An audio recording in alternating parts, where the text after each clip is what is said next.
I got time for a quick iPhone story. So I got the iPhone 7 now, all right? And I want to thank everybody who tried to help me out with even the condescending ones or this new generation people who were saying they were cringing. Me and my boy, I had to tweet, my boyfriend works at the Apple store, and I work at the Apple store too, and we both cringing as we were listening to you talk about, like, why are you cringing for, I wouldn't cringe for you. Like, if I watched you two geniuses try to change a fucking tire or drive a stick shift, as they say you millennials can't do, if that's the truth, I wouldn't cringe. I'd try to teach you how to do it. Cringing. I felt so bad. I was so awkward. I really think this whole generation, the reason why they're always using that term awkward is because they were so sheltered that I don't think that they kind of work shit out amongst themselves as kids the way we did. Now, granted, my generation was too far the other way. They didn't know what the fuck we were doing. And I think with millennials, there was an overcorrection. I think this next generation, they're going to get it right. It's like, you can't have them fucking joining, those groups where there's all these pedophiles. You know what they are. I am not going to say them. One rhymes with the rubs louts. The rub shouts. You also don't want to, when they're very young, it's probably not good to have them take I can't even say it right, a karate class, shit like that. The kinds of places, and then you can just say church groups. Church groups are another big one. You just can't have them fucking, but you have to let them play outside. You got to let them solve shit, interact with each other and shit like that. Like, you know what I mean? Like, I think we went too far the other fucking direction. And I can say that having never had a child. So anyways, somebody told me that, when I sat there and I counted all my contacts, I didn't realize, and this is all shit that you guys can laugh at me about, but I know there's a lot of you, especially in my generation, do not know this. If you scroll down to the end of your contacts, it'll tell you how many you have. I was off by one. I said 113. I had 114. Who knew? Who the fuck knew? By the way, if you didn't use the cloud, getting all your contacts back, not a big deal. Not a big deal. It's just as you need the person's number, you're like, fuck, I don't have the number. Who do I know that knows him? You just, by then you have that person's number, and you gradually put it all back together again. It wasn't as bad as I thought. And then somebody gave me a great suggestion saying, well, there's these places you can go to that they can retrieve lost data or whatever the computer term is that. So I might try that with my phone. I have not turned it on since then. I'm going to try sometime like Tuesday morning. Hopefully I can turn it on and grab a couple. The guy who used to work on my truck, he moved to Arizona. And he recommended this great place here in California to tune it up and all that type of shit. And I lost his fucking number. And because he's a crazy car guy, like his website still has like a fucking California number. So I should probably just give it a try. But anyways, so I had to get the iPhone 7 because I fucked up my phone. I got it all wet and shit. And so now this one's waterproof, so they had this little fucking umbilical cord off of it, and I was sitting there going, there's no fucking way I'm not going to lose this thing. I have to be on my best behavior with this. So I was literally carrying that little cord around in the iPhone box with me while I was on the road because I was too paranoid to even leave it into the phone because I was afraid I'd go to put it in my pocket, it'd pop out, I wouldn't know, I don't know what. So I somehow make it across this country and back. I still have it. I went back to my house to use my gym, I said, finishing up the fucking kitchen, and I had it there, and I went to grab a few things, and I don't know, I got back to the place that I'm renting, and it was just gone. It was gone, and I started to have a meltdown, and I was just like, this drives your wife nuts, don't do it, don't fucking do it, and I tore apart everything, couldn't find it in the house. I drove back to my place. I couldn't find it there. And I just said, fuck this. And I drove over to the Apple store. And somewhere over there, I just got into this fucking Zen place. I was like, dude, this is 100% your fault. It's not Steve Jobs' fault. It's your fault. You should just left the fucking thing in your phone.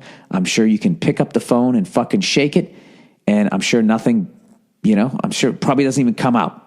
because they probably already knew that was going to be a fucking concern. So I drive over there. I pull in. I just said, fuck it. I valet my old Prius, dirty as shit right now, because I still have to get the dents taken out from that fucking road rage cunt slammed into the person, 2 people behind me. So I just got that thing. It's got dents. I'm going to get pulled out while I get it washed. So it's really looking bad. So I pull in, and the valet place at the mall, they go like, yeah, what's your phone number? And I'm just like, yeah, none of your business. I go, I don't give out my phone number. That's what I used to say. Now I just go, I don't have a phone, because they're just going to call you. And they're just all of those things, by the way, all of those phone numbers and all of that shit. I'm telling you, it all gets bundled and it gets sold. There was a lobby. There was something going on in Washington where what they were saying, what I was saying, much more intelligently and written down on paper, saying that you ought to get a piece of it. If somebody's going to sell your information, shouldn't you get a cut? Right? 10%, something. I'm sure that got shot down. But anyways, so I just pull up and I just say, yeah, I don't have a cell phone. So then they just take your name down, and there's always ways to get around it. You just say, yeah, no, I can't do that, right? So I go into the Apple store, and I walk up to one of the geniuses, and I said, yeah, hey, I need the little fucking umbilical cord. And they said, that right there over there on the wall. And I just walked up, and I grabbed 5 of them. Okay? I grabbed 5 of them, and I grabbed this other cord where it was, where you can plug it into your phone, and someone else can also plug their headphones in while you plug your headphones in, and you can both listen to the same song. Now, I did that because whenever I'm on a plane, he's always like, listen to this song. Isn't this a great song? And I was just like, I'll get that one for her, right? So I walk up to one of the dudes with the fucking iPad, and I just say, yeah, hey, I want to buy these, right? So they're all looking at me like, what the fuck, right? Why do you have so many? It was 2 geniuses and one of the people who was just trying to buy some shit there. And one of them finally goes to me, he goes, I got to ask you, how come you're buying 5 of these? And I was like, because I know what kind of a moron I am. And the dude was like, what? I go, everybody's a moron, so you got to, include me, so you got to figure out what kind of moron you are. So I'm the kind of moron that's going to lose at least 4 of these in a year. So I'm getting 5. And they all fucking laughed. And I joked, and I somehow was able to joke my way through the whole fucking experience. I kept it light, and I didn't lose my shit. Except when I got into it with that one guy. I forgot when I was driving back. This guy came barreling up the street, and I live on a street where it's one of those streets where it's like it should be one way, but it's 2-way. And he came flying up, and I was rushing over, so I just had to slam on the brakes. I just kind of gestured like, really, dude? And I back up, and then he pulls up alongside me. His big fucking Jaguar. And he goes, yes, is there a problem? I go, yeah, man. I try to stay calm. I go, yeah, man. I go, you're driving too fast through the neighborhood here, blah, blah, blah, blah, blah. He goes, I go, it's a one-way street. He goes, it isn't a one-way street. I go, yeah, but with the cars parked, I go, you're coming through here like 30, 40 miles an hour. He goes, this car won't go 40, which I don't even know what that means. Won't go 40 on this street. I have no idea. I was just like, dude, there's kids on this street. And then I lied. I go, dude, I have a kid. Just trying to make my argument better. He goes, I got 3 kids. And he holds up the fingers, too. Like, all right. And then he just said something. He goes, now do you feel stupid? That's what he said to me. He goes, now do you feel stupid? And I wish I could go back to that moment and just say to him, like, dude, I always feel stupid. But this has nothing to do with that. Dude, you're driving like a fucking maniac. You got 3 kids. Yeah, I bet they don't live on this street, you cunt. And I was trying, because I've done this before with people on that street. I just speak in a slow tone, just going, dude, I got kids. I just lie, and I say I got kids, plural. Just totally lie out my ass. The reality is I don't want to have a head-on collision with somebody. So, last couple times I did it, even like the young punk kids and shit, with the fucking hats that match their fucking shoelaces, even then they feel, all right, cool. All right, sorry. You're like, yeah, cool, no problem, And this guy just wasn't having it. He just goes, now do you feel stupid? And then once he said that, go fuck yourself. We both fucking drove away. So that did happen on the way over this. So anyway, I go to buy all of these fucking things, and I'm making fun of myself. Because, guys, I'm really trying not... it's funny when I do it on stage. It's not funny when I do it in real life or around the house. I'm really trying to work on my temper. So I was making fun of myself, going, yeah, I'm the kind of fucking moron that's going to lose 4 of these in a year, so I'm buying 5. So they all laugh, and the guy's like, all right. And I go, what's that going to be, like $7,000? And he said, no, it was like $75 or something. These little ass fucking wires, 5 of them, like 25 a whack, or 20 a whack, whatever the fuck it was. But plus I had the other thing. So I go to open my wallet to take out my credit card, and what is sitting in the fold of my wallet is the fucking attachment I couldn't find. I must have put it in the same pocket, and I just laughed. I go, see, right here, look at this. There it is. Now I got 6. I'm a fucking moron. They were just all laughing. It made me feel good.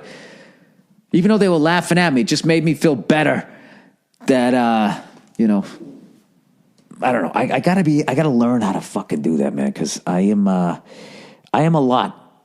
I'm funny on a podcast. I'm funny for an hour. But after that, dude, I can be a lot to live with. So anyways, I'm working on myself. I'm actually considering going to speak to somebody. And, because I swear to God, like I have 2 things I want to do. I want to just actually sit down and maybe read some instructions on my iPhone and actually make it something that I can use. And computers, actually maybe learn about them rather than screaming to anyone who listen about robots and being microchipped, And then also I would like to if I could just have the same sense of humor I have about big shit. When big shit happens, I do not flip out. Little shit happens, like I lost a fucking little cord on my phone, I fucking lose my shit. So if I can just somehow, not lose my shit in the car and the technology thing, those are my 2 biggest fucking goals. If I could just laugh my way through that shit, I'd be a much better person. I think I'd be a lot easier to deal with, and I'll just go after it the way I go after other shit. I've never really tried to fucking like full on try to fix my temper the way I try to lose weight, work out, play drums,